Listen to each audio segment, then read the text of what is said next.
এটার মধ্যে আশা করা যায় 70 মণ ধান হতে পারে। আর ওইটার মধ্যেও বেশ ধান হবে মিনিমাম 50 মণ। আর ওই যে দূরে দেখা যায় এটার মিনিমাম 150 মণ ধান হবে। টোটাল 350 মণ ধানের মতো হবে। আমি আছি আমাদের আস্তানায়। এই যে আমাদের মানুষগুলি। কুকা কুকা তোমার সাক্ষাৎকার দাও। তুমি কি করলা? তুমি তো কৃষক মানুষ। দাঁড়া, তুমি যে অতরি ধান মারাইলা, তোমার অনুভূতিটা কি? কও কও তুমি। না এটা ভিডিও না, পরে আমি আমার ফেসবুকে দিও। এই যে কুকা, এই সব অবদান হলো কুকার।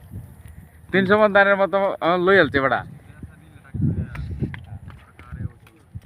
আর এটা চিকন ধান, অল্প কয়টা।